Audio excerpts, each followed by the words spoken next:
ಶ್ರೀ ಗಣಪತಿ ಶಾರದಾ ಗುರುಭ್ಯೋ ನಮಃ. ವಿಶ್ವರೂಪಿಯೇ ಶ್ರೀ ಗುರುವೇ, ನರಹರಿಯಾಗಿ ಬಂದಿರುವೆ, ಕಲಿಯಲಿ ನಿಂದು ಕಲಕವ ದೂಡುತ್ತ ಕಣಗಾಪುರದೊಳು ನೆಲೆಸಿರುವೆ. ಹರಿಯವತಾರಿ ಬ್ರಹ್ಮ ಮಹೇಶ್ವರ ತ್ರಿಮೂರ್ತಿಯಾಗಿ ನಿಂದಿರುವೆ. ಭೀಮಾ ತಟಿಯಲ್ಲಿ ಸಂಗಮ ತೀರದಿ ಔದುಂಬರದಲ್ಲಿ ನೀನಿರುವೆ. ನರಸಿಂಹ ಸರಸ್ವತಿ ಯತಿವರ ಗುರುವರ ಸದ್ಗುರು ನೀನೇ ಆಗಿರುವೆ. ಅಷ್ಟರೂಪದಿ ಅಷ್ಟತೀರ್ಥಗಳ ದರ್ಶನವಾನಿ ತೋರಿರುವೆ. ಕಾಶಿಲಿಂಗವು ಪಾಪ ವಿನಾಶಿನಿ ಇಲ್ಲಿವೆ ಎಂದು ಹೇಳಿರುವೆ. ನಿರ್ಗುಣ ಪಾದುಕೆಯೊಳಗಡೆ ಇರುವೆ, ಭಕ್ತರು ಕೂಗಲು ಓಗೊಡುವೆ. ಶ್ರೋತೃಗಳಿಗೆ ಹಂಸಕವಿ ವಿರಚಿತ ಶ್ರೀ ದತ್ತ ಭಾಗವತದ 4ನೇ ಭಾಗ, ಉತ್ತರಕಾಂಡ, ದ್ವಿತೀಯ ಸ್ಕಂದ, ಶ್ರೀ ನರಸಿಂಹ ಸರಸ್ವತಿ ಅವತಾರದಲ್ಲಿ ಮುಂದುವರಿದ ಗುರುಗಳ ಗಣಗಾಪುರದ ಪ್ರಸಂಗಗಳ 8ನೇ ಭಾಗದಲ್ಲಿ ನರಹರಿಯ ಕುಷ್ಠರೋಗವನ್ನು ಹೋಗಲಾಡಿಸಿ ಅವನನ್ನು ಕವಿಯನ್ನಾಗಿ ಮಾಡಿದ್ದು ಎಂಬ 14ನೆಯ ಅಧ್ಯಾಯಕ್ಕೆ ಸ್ವಾಗತ. ಓಂ ದತ್ತಾಯ ನಮಃ. ನರಸಿಂಹ ಸರಸ್ವತಿ ಯತಿಗಳು ಗಣಗಾಪುರದಲ್ಲಿ ಇರುವಾಗ ಆಪಸ್ತಂಭ ಶಾಖೆಯ ಗಾರ್ಗ್ಯ ಗೋತ್ರದ ಬ್ರಾಹ್ಮಣನೊಬ್ಬನು ಗುರುದರ್ಶನಕ್ಕೆ ಅಲ್ಲಿಗೆ ಬಂದನು. ಅವನ ಹೆಸರು ನರಹರಿ ಎಂದಿದ್ದು ಅವನು ಗುರುಮಠದಲ್ಲಿ ಶ್ರೀ ಗುರುಗಳನ್ನು ಕಂಡನು. ಆನಂದದಿಂದ ಗುರುಗಳ ಸ್ತೋತ್ರ ಮಾಡಿದನು. ಅಷ್ಟೇ ಅಲ್ಲದೆ ಅವನು ಗುರುಗಳೆದುರು ಕೈಮುಗಿದು ನಿಂತು, ಪರಮ ಪುರುಷನೇ, ಜಗದ್ಗುರುವೇ, ನಾನು ಈ ಸಂಸಾರದಲ್ಲಿ ಜನಿಸಿದುದು ಕಲ್ಲಿನೋಪಾದಿ ನಿರರ್ಥಕವಾಗಿದೆ. ಸ್ವಾಮಿ, ಪ್ರಾಕ್ತನ ದೋಷದಿಂದ ನಾನು ಕುಷ್ಠರೋಗ ಪೀಡಿತನಾಗಿರುವೆನು. ಆದುದರಿಂದ ಬ್ರಾಹ್ಮಣರು ನನ್ನನ್ನು ಧಿಕ್ಕರಿಸುವರು. ನಾನು ಯಜುಶಾಖೆಯ ವೇದವನ್ನು ಓದಿರುವೆನು. ಈ ದೃಷ್ಟಿಯಿಂದಾದರೂ ಅವರು ನನ್ನ ಇರುವಿಕೆಗೆ ಬೇಜಾರುಗೊಳ್ಳದೆ ಸಹಾನುಭೂತಿಯನ್ನು ತೋರಿಸಬೇಕಾಗಿತ್ತು. ಆದರೆ ಪರಿಸ್ಥಿತಿಯು ಹಾಗಿಲ್ಲ. ಅವರೆದುರು ನಾನೊಬ್ಬನು ಕೀಳನಿಗಿಂತಲೂ ಕೀಳನಾಗಿರುವೆನು. ಬೆಳಗಿನಲ್ಲಿ ಎದ್ದ ಜನರು ನನ್ನ ಮುಖವನ್ನೂ ಸಹ ನೋಡರು. ಇಂಥ ದುರವಸ್ಥೆಗೀಡಾದ ನನ್ನ ಇಹಜನ್ಮದ ಬಗೆಗೆ ಔದಾಸೀನ್ಯ ತಾಳಿರುವೆನು. ಗುರುನಾಥ, ಈ ನನ್ನ ರೋಗ ನಿವಾರಣೆಗೆ ಹಲವು ಪ್ರಯತ್ನ ಮಾಡಿದರೂ ನಿರರ್ಥಕವೇ ಆಯಿತು. ಕೊನೆಗೆ ತಮ್ಮ ದರ್ಶನ ಪಡೆದು ಪ್ರಾಣತ್ಯಾಗ ಮಾಡುವ ನಿರ್ಧಾರದಿಂದ ಇಲ್ಲಿಗೆ ಬಂದೆನು. ನಿಮ್ಮ ದರ್ಶನವಾಯಿತು, ಆನಂದವಾಯಿತು ಎಂದು ತನ್ನ ಸ್ಥಿತಿಗತಿಗಳನ್ನು ಹೇಳಿ ಗುರುಗಳಿಗೆ ನಮಸ್ಕರಿಸಿದನು. ಹೀಗೆ ಭಕ್ತವತ್ಸಲರಾದ ಗುರುಗಳು ನರಹರಿಯ ದುಸ್ಥಿತಿಯನ್ನು ತಿಳಿದು ದಯೆಯಿಂದ ಅವನನ್ನು ಕುರಿತು, ನಿನಗೆ ಈ ರೋಗವು ಜನ್ಮಾಂತರ ಸಂಗ್ರಹದಿಂದ ಪ್ರಾದುರ್ಭವಿಸಿರುವುದು ಎಂಬುದು ನಿಜವ. ಈ ನಿನ್ನ ಪಾಪ ನಿಷ್ಕೃತಿಗೆ ನಾನು ಹೇಳಿದಂತೆ ಆಚರಿಸಿದರೆ ತೀವ್ರವೇ ನೀನು ದಿವ್ಯ ದೇಹಿಯಾಗುವಿ. ನಾನು ಹೇಳುವುದೇನೆಂದರೆ, ಅಗೋ, ಅತ್ತ ಕಡೆಯಿಂದ ಒಬ್ಬನು ಒಣಗಿದ ಒಂದು ಔದುಂಬರ ಕಾಷ್ಟವನ್ನು ಹೊತ್ತುಕೊಂಡು ಹೋಗುತ್ತಿದ್ದಾನೆ. ಆ ಕಟ್ಟಿಗೆಯು ಒಣಗಿ 4 ವರ್ಷಗಳಾಗಿರಬಹುದು. ನೀನು ಆ ಮನುಷ್ಯನಿಂದ ಆ ಕಾಷ್ಟವನ್ನು ಯಾಚಿಸಿ ಅದನ್ನು ಸಂಗಮಕ್ಕೆ ತೆಗೆದುಕೊಂಡು ಹೋಗು. ಅಲ್ಲಿ ಸಂಗಮೇಶ್ವರನ ಪೂರ್ವ ನಿಟ್ಟಿನಲ್ಲಿ ಭೀಮಾ ನದಿ ತೀರದಲ್ಲಿ ನೆಟ್ಟು ನಂತರ ಸಂಗಮ ಸ್ನಾನ ಮಾಡು. ಅಲ್ಲಿರುವ ಅಶ್ವತ್ಥವನ್ನು ಪೂಜಿಸು ಮತ್ತು ಸ್ನಾನ ಮಾಡು. ಕೈಯಲ್ಲಿ 2 ತಂಬಿಗೆಗಳಲ್ಲಿ ನೀರು ತುಂಬಿ ಒಂದು ನೀನು ನೆಟ್ಟ ಔದುಂಬರಕ್ಕೆ ಹನಿಸು. ಈ ಕ್ರಮ ನೀನು ನಿತ್ಯ ಕೈಗೊಂಡಿಯಾದರೆ ಒಮ್ಮೆಲ್ಲೊಮ್ಮೆ ಆ ಕಾಷ್ಟವು ಚಿಗುರುವುದು, ಅಲ್ಲದೆ ಅದಕ್ಕೆ ಎಲೆಗಳು ಕಂಡುಬರುವವು. ಹೀಗೆ ಆ ಕಾಷ್ಟವು ಸಜೀವವಾದ ದಿನವೇ ಮೈತುಂಬ ವ್ಯಾಪಿಸಿದ ನಿನ್ನ ಈ ರೋಗ ನಿವಾರಣೆಯಾಗುವುದು ಎಂದು ಹೇಳಿದರು. ನರಹರಿಯು ಕೂಡಲೇ ಕಾಷ್ಟದ ಭಾರ ಹೊತ್ತೊಯ್ಯುತ್ತಿದ್ದ ಆ ಮನುಷ್ಯನ ಬಳಿಗೆ ಹೋಗಿ ತನ್ನ ಸ್ಥಿತಿಯನ್ನು ಅವನಿಗೆ ತಿಳಿಸಿದನು. ಆ ಮನುಷ್ಯನು ಇವನ ದೀನತೆಗೆ ಮನಕರಗಿ ತಾನೇ ಆ ಕಾಷ್ಟವನ್ನು ಹೊತ್ತುಕೊಂಡು ಹೋಗಿ ಗುರುಗಳು ಹೇಳಿದ ಸ್ಥಾನದಲ್ಲಿಯೇ ನೆಟ್ಟನು. ನರಹರಿಯು ದಿನಾಲೂ ನೀರು ತಂದು ಅದರ ಬೊಡ್ಡೆಗೆ ಹತ್ತಿದನು. ಇದರಂತೆ ಅವನು ಉಪವಾಸದಿಂದಲೇ 7 ದಿನಗಳವರೆಗೆ ಭಕ್ತಿ ಭಾವದಿಂದ ಗುರುಗಳು ಹೇಳಿದಂತೆ ಆಚರಿಸಿದನು. ಆದರೆ ಅಲ್ಲಿಯವರು ಇವನ ಕೃತ್ಯವನ್ನು ಕಂಡು, ನೀನು ಹೀಗೆ ದಿನಾಲೂ 2 ತಂಬಿಗೆ ನೀರು ತುಂಬಿ ತಂದು ಒಣಕಟ್ಟಿಗೆಗೆ ಹಾಕಿದರೆ ಎಂದಾದರೂ ಆ ಒಣಕಟ್ಟಿಗೆಯು ಚಿಗುರೊಡೆಯುವುದುಂಟೆ? ನಿನ್ನ ಶ್ರಮವು ನಿರರ್ಥಕವು ಎಂದು ಪ್ರಕಟವಾಗಿಯೇ ಹೇಳಹತ್ತಿದರು. ಆದರೂ ಅವನು ಅವರಾಡುವ ನುಡಿಗಳನ್ನು ತನ್ನ ಕಿವಿಯ ಮೇಲೆ ಹಾಕಿಕೊಳ್ಳದೆ ಗುರೂಪದಿಷ್ಠತೆಯನ್ನು ಬಿಡದೆ ತಾನು ಕೈಗೊಂಡ ಕ್ರಿಯೆಯನ್ನು ಮಾಡುತ್ತಲೇ ಇದ್ದನು. ಹೀಗೆ ಗುರುಮಠದಲ್ಲಿಯ ಶಿಷ್ಯರು ಸಂಗಮಕ್ಕೆ ಬಂದಾಗ ನರಹರಿ ಬ್ರಾಹ್ಮಣನು ಒಣಕಟ್ಟಿಗೆಗೆ ನೀರು ಹನಿಸುವುದನ್ನು ನೋಡಿದನು. ಉಪವಾಸದಿಂದ ಬಾಡಿದ ಅವನ ಮುಖವನ್ನು ನೋಡಿದರು. ಹೀಗೇಕೆ ಎಂದು ಜನರು ಕೇಳಲು ನರಹರಿಯು ಗುರುವಾಜ್ಞೆ ಎಂದು ಇಷ್ಟೇ ಉತ್ತರ ಕೊಟ್ಟನಲ್ಲದೆ ಅವರೊಡನೆ ಹೆಚ್ಚು ಮಾತಾಡಲೇ ಇಲ್ಲ. ಶಿಷ್ಯರು ಹಾಗೆ ನಗರಕ್ಕೆ ಹೋದರು. ನರಹರಿಯ ನಿರರ್ಥಕ ಶ್ರಮವನ್ನು, ನಿರಾಹಾರದಿಂದ ಅವನು ಬಳಲಿರುವನು ಎಂಬುದನ್ನು ಗುರುಗಳಿಗೆ ಶ್ರುತಿಪಡಿಸಿದರು.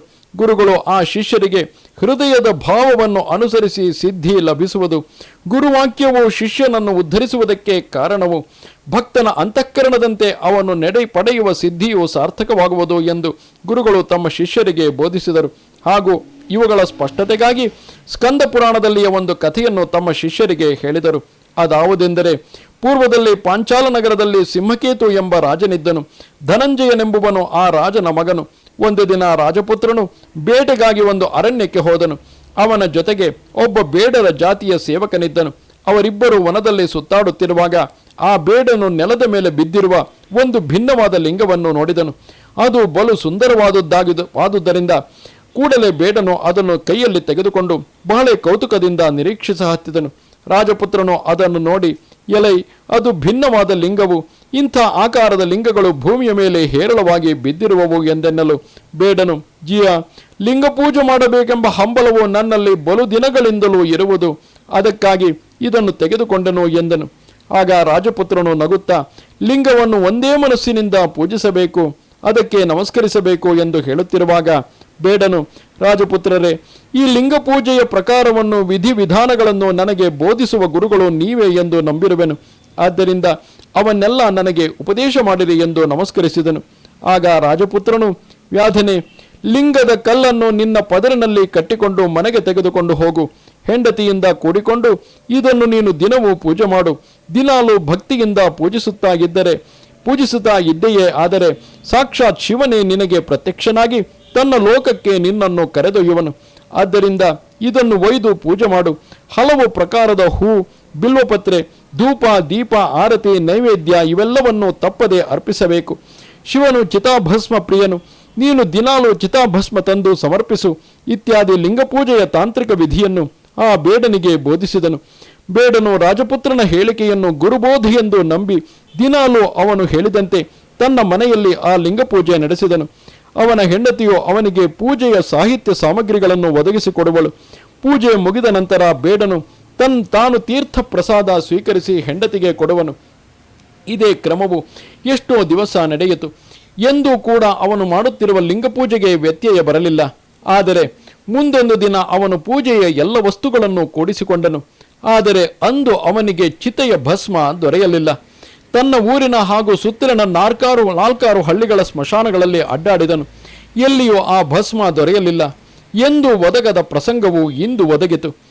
ಅಂದಿನ ಲಿಂಗಪೂಜೆ ಕಟ್ಟಾದುದರಿಂದ ಅವನು ಪ್ರಾಣತ್ಯಾಗಕ್ಕೆ ಸಿದ್ಧನಾದನು. ಅವನ ಹೆಂಡತಿಯು ಅವನ ಹವಣಿಕೆ ತಿಳಿದಳು.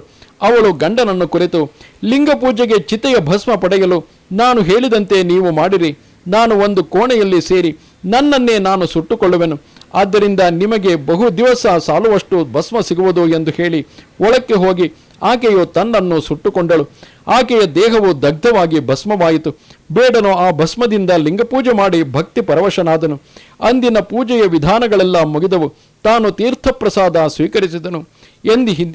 ದಿನದಂತೆಯೇ ತನ್ನ ಹೆಂಡತಿಯನ್ನು ಕರೆದು ತೀವ್ರ ಬಂದು ತೀರ್ಥ ಪ್ರಸಾದ ತೆಗೆದುಕೋ ಎಂದು ಕರೆಯಲು ಆಕೆ ಬಂದು ಕೈಯೊಡ್ಡಿ ತೀರ್ಥ ಪ್ರಸಾದ ಸ್ವೀಕರಿಸಿದಳು.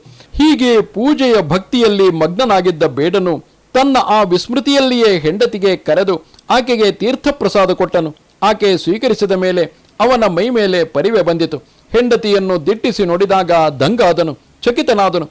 ಅವನು ಆಕೆಗೆ, ನೀನು ಸುಟ್ಟುಕೊಂಡು ಸತ್ತಿದ್ದೀಯಲ್ಲ, ಹೇಗೆ ಬಂದಿ ಎನ್ನಲು ಆಕೆ, ಅದಾವುದು ನನಗೆ ಗೊತ್ತಿಲ್ಲ. ನಾನು ಕೋಣೆಯಲ್ಲಿ ಶಾಂತ ನಿದ್ರೆ ಮಾಡುತ್ತಿದ್ದೆನು. ನೀವು ತೀರ್ಥಪ್ರಸಾದ ಸ್ವೀಕರಿಸಲು ಕರೆದ ಕೂಡಲೇ ಎಚ್ಚರಾಗಿ ಬಂದೆನು. ತೀರ್ಥಪ್ರಸಾದ ಸ್ವೀಕರಿಸಿದನು. ಹೆಚ್ಚಿನದೇನೋ ನನಗೆ ಗೊತ್ತಿರುವುದಿಲ್ಲ ಎಂದು ಹೇಳಿದಳು. ಗುರುಗಳು, ಶಿಷ್ಯರೇ, ಇದೆಲ್ಲವೂ ದೇವರ ಕೃಪೆಯು. ಬಳಿಕ ಆ ಬೇಡನಿಗೆ ಪ್ರಸನ್ನನಾಗಿದ್ದ ಶಿವನು ತನ್ನ ಸಗುಣ ಸ್ವರೂಪದಿಂದ ಅಲ್ಲಿಯೇ ಪ್ರಕಟನಾದನು. ಹಾಗೂ ಅವನು ವ್ಯಾಧನಿಗೆ, ನಿನ್ನ ಸಂಸಾರವು ಸುಖವುಳ್ಳದ್ದಾಗುವುದು, ನಿನಗೆ ಒಂದು ರಾಜ್ಯ ದೊರಕುವುದು, ಅದನ್ನು ನೀನು ಕಲ್ಪಕೋಟಿಯವರೆಗೆ ಆಳುವಿ ಎಂದು ಶಿವನು ವರ ನೀಡಿ ಕೈಲಾಸಕ್ಕೆ ಹೊರಟು ಹೋದನು ಎಂದು ಹೇಳಿದರು. ನಂತರ ಗುರುಗಳು, ಶಿಷ್ಯರೇ, ಆ ನರಹರಿಯು ವಿಶ್ವಾಸದಿಂದ ಒಣಗಿದ ಕಟ್ಟಿಗೆಯ ಸೇವೆಯನ್ನು ನಿರಂತರವಾಗಿ ನಡೆಸಿರುವನು. ಅವನ ಭಾವನೆಯಂತೆ ಅವನ ಅಭೀಷ್ಟೆ ಸಿದ್ಧಿಸುವುದು ಎಂದು ಹೇಳಿ ಗುರುಗಳು ಹಾಗೆಯೇ ಸಂಗಮದ ಕಡೆಗೆ ಹೋದರು. ಅಲ್ಲಿ ಅನುಷ್ಠಾನ ನಡೆಸಿದರು. ನರಹರಿ ಬ್ರಾಹ್ಮಣನು ಅಲ್ಲಿಯೇ ಇದ್ದನು. ಅವನನ್ನು ನೋಡಿ ಗುರುಗಳು ಪ್ರಸನ್ನರಾದರು. ತುಂಬಿದ ತಮ್ಮ ಕಮಂಡಲದ ಜಲವನ್ನು ಆ ಒಣ ಕಟ್ಟಿಗೆಗೆ ಹಾಕಿದರು. ಆಗಲೇ ಅದು ಚಿಗಿತು ಎಲೆಗಳೊಡೆದವು. ಆ ಒಣಗಿದ ಕಟ್ಟಿಗೆಯು ದೊಡ್ಡ ಔದುಂಬರ ವೃಕ್ಷವಾಗಿ ತೋರಹತ್ತಿತು. ಆಗಲೇ ನರಹರಿಯ ಶರೀರವು ಸುದೇಹವಾಯಿತು, ಬಂಗಾರ ವರ್ಣದ್ದಾಯಿತು. ನರಹರಿಯು ವಿದ್ವಾಂಸನು, ತನ್ನ ರೋಗ ದೂರಾದ್ದರಿಂದ ಅವನಿಗೆ ಬಹಳ ಸಂತೋಷವಾಯಿತು. ತನ್ನ ವಿದ್ವತ್ತತೆಯಿಂದ ಗುರುಗಳ ಸಂಬಂಧವಾಗಿ ಸ್ತೋತ್ರಪರ ಶ್ಲೋಕ ರಚಿಸಿ ಗುರುಗಳೆದುರು ಪಠಿಸಿದನು. ಒಣ ಕಟ್ಟಿಗೆ ಚಿಗಿತು ಮರವಾದುದು, ನರಹರಿಯ ದೇಹವು ಸುದೇಹವಾದುದು ಎಲ್ಲರಿಗೂ ಆಶ್ಚರ್ಯವಾಯಿತು. ಬಳಿಕ ಗುರುಗಳು ಮಠಕ್ಕೆ ಬಂದರು. ಗುರುಗಳು ನರಹರಿಗೆ ಶ್ರೇಷ್ಠ ವರ ನೀಡಿ ಅವನಿಗೆ ಯೋಗೀಶ್ವರ ಎಂದು ಹೆಸರಿಟ್ಟರು. ನೀನು ನಿನ್ನವರೊಡನೆ ಬಂದು ಇಲ್ಲಿಯೇ ಇದ್ದು ಬಿಡು ಎಂದು ಹೇಳಿ ಅವನಿಗೆ ವಿದ್ಯಾಸರಸ್ವತಿ ಮಂತ್ರ ಉಪದೇಶಿಸಿದರು. ಮತ್ತು ಅವರು, ನರಹರಿ, ನಿನಗೆ 3 ಮಕ್ಕಳಾಗುವರು. ಅದರಲ್ಲಿ ಯೋಗಿ ಎಂಬುವನು ಪ್ರಸಿದ್ಧನಾಗುವನು, ಹಾಗೂ ಉಳಿದವರು ನಮ್ಮ ಸೇವೆ ಕೈಗೊಂಡು ವಂಶ ಪರಂಪರೆ ನಮ್ಮ ಸೇವಕರಾಗುವರು ಎಂದು ಭವಿಷ್ಯ ನುಡಿದರು. ಆಗ ನರಹರಿಯು ಗುರುಕೃಪೆಯಿಂದ ಪ್ರತಿಭಾಸಂಪನ್ನನಾಗಿ ಆಗಲೇ ಸಂಸ್ಕೃತ ವಾಣಿಯಿಂದ ನಾರಸಿಂಹ ಸರಸ್ವತ್ಯಷ್ಟಕ ಎಂಬುದಾಗಿ ಶ್ರೀ ಗುರುಪರವಾಗಿ ಶ್ಲೋಕಗಳನ್ನು ರಚಿಸಿ ಉಚ್ಚರಿಸಿದನು. ಆ ಶ್ಲೋಕಗಳು ಯಾವುವೆಂದರೆ, ನರಹರಿಕೃತ ಗುರುವಾಷ್ಟಕವು ಹೀಗಿರುವುದು: ಇಂದು ಕೋಟಿ ತೇಜ ಕಿರಣ ಸಿಂಧು ಭಕ್ತ ವತ್ಸಲಂ ನಂದರಾತ್ರಿ ಸೂನು ದತ್ತಮಿಂದರಾಕ್ಷ ಶ್ರೀ ಗುರುಂ ಗಂಧಮಾಲ್ಯ ಅಕ್ಷತಾದಿ ವೃಂದ ದೇವ ವಂದಿತಂ ವಂದಯಾಮಿ ನಾರಸಿಂಹ ಸರಸ್ವತೀಶ ಪಾಹಿ ಮಾಂ ಮೋಹಪಾಶ ಅಂಧಕಾರ ಛಾಯ ಧೂರ ಭಾಸ್ಕರಂ ಆಯತಾಕ್ಷ ಪಾಹಿ ಶ್ರೀ ವಲ್ಲಭೇಶ ನಾಯಕಂ ಸೇವ್ಯ ಭಕ್ತ ವೃಂದ ವರದ ಭೂಯ ಭೂಯ ನಮಾಮ್ಯಹಂ ವಂದಯಾಮಿ ನಾರಸಿಂಹ ಸರಸ್ವತೀಶ ಪಾಹಿ ಮಾಂ ಚಿತ್ತಿಚಾದಿ ವರ್ಗ ಷಟ್ಕ ಮತ್ತ ವಾರಣಾಂಕುಶಂ ಸತ್ವಸಾರ ಶೋಭಿತಾತ್ಮ ದತ್ತ ಶ್ರೀಯ ವಲ್ಲಭಂ ಉತ್ತಮಾವತಾರ ಭೂತ ಕರ್ತೃ ಭಕ್ತವತ್ಸಲಂ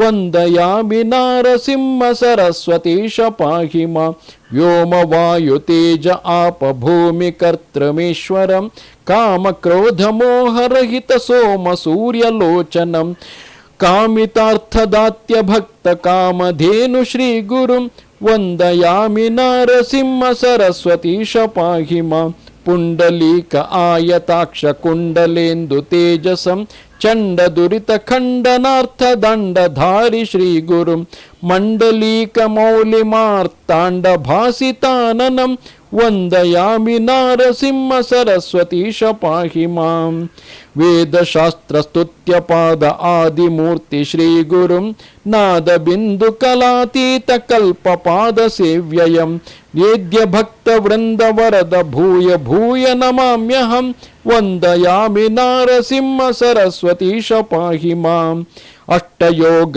ತತ್ವನಿಷ್ಠ ತುಷ್ಟ ಜ್ಞಾನವಾರಿಧಿಂ ಕೃಷ್ಣ ವೇಣಿ ತೀರವಾಸ ಪಂಚ ನದಿ ಸಂಗಮಂ ಕೃಷ್ಣ ದೈನ್ಯ ದೂರ ಭಕ್ತ ತುಷ್ಟ ಕಾಮ್ಯದಾಯಕಂ ವಂದಯಾಮಿ ನಾರಸಿಂಹ ಸರಸ್ವತೀಶ ಪಾಹಿ ಮಾಂ ನಾರಸಿಂಹ ಸರಸ್ವತಿ ಶನಾಮಮಷ್ಟಮೌಕ್ತಿಕಂ ಹಾರಕೃತ ಶಾರದೇನ ಗಂಗಾಧರ ಆತ್ಮಜಂ ಧಾರಣೀಕ ದೇವ ದೀಕ್ಷ ಸುಗುರು ಮೂರ್ತಿ ತೋಹಿತಂ ಪರಮ ಆನಂದ ಶ್ರೇಯ ಪುತ್ರ ಪೌತ್ರದಾಯಕಂ ನಾರಸಿಂಹ ಸರಸ್ವತೀಶ ಅಷ್ಟಕಂಚಯ ಪಟೇ ಘೋರ ಸಂಸಾರ ಸಿಂಧು ತಾರುಣಾಖ್ಯ ಸಾಧನಂ ಸಾರ ಜ್ಞಾನ ದೀರ್ಘ ಆಯುರಾರೋಗ್ಯ ಸಂಪದಂ ಚಾರು ವರ್ಗ ಕಾಮ್ಯ ಲಾಭ ನಿತ್ಯಮೇವ ಯಃ ಪಠೇ. ಈ ಪ್ರಕಾರ ನರಹರಿಯು ತನ್ನ ಸ್ತೋತ್ರದಿಂದ ಶ್ರೀ ಗುರುಗಳನ್ನು ಪ್ರಾರ್ಥಿಸಿ ಸ್ತುತಿ ಮಾಡಿದನು. ಗುರುಗಳು ಸಂತುಷ್ಟರಾದರು. ನಗರದವರೆಲ್ಲ ಬಂದು ಗುರುಪೂಜೆ ಮಾಡಿ ಆನಂದಿತರಾದರು. ಆ ದಿನ ದೊಡ್ಡ ಸಮಾರಂಭವೇ ಜರುಗಿತು. ಗುರುಗಳು ಆ ನರಹರಿಯನ್ನು ವರರೂಪದ ಆಶೀರ್ವಾದದಿಂದ ಪರಾಮರ್ಶಿಸಿದರು. ಮುಂದೆ ಆ ನರಹರಿಯು ವಿಖ್ಯಾತ ಯೋಗಿ ಎಂದು ಹೆಸರಾದನು. ಅವನ ವಂಶದವರೆಲ್ಲ ಶ್ರೀ ಗುರುಗಳ ಸ್ಮರಣೆಯಲ್ಲಿ ದಾಸಾನುದಾಸರಾಗಿ ಸುಖ ಪಡೆದು ಬಾಳಿದರು ಎನ್ನುವಲ್ಲಿಗೆ ಈ ಅಧ್ಯಾಯವು ಮುಕ್ತಾಯವಾಗುತ್ತದೆ. ಅವಧೂತ ಚಿಂತನ ಶ್ರೀ ಗುರುದೇವದತ್ತ. ನಮಸ್ತೆ ಶಾರದೆ ದೇವಿ ಕಾಶ್ಮೀರ ಪುರವಾಸಿನಿ ತ್ವಾಮಹಂ ಪ್ರಾರ್ಥಯೇ ನಿತ್ಯಂ ವಿದ್ಯಾದಾನಂಚ ದೇಹಿಮೆ. ನಮಸ್ಕಾರ.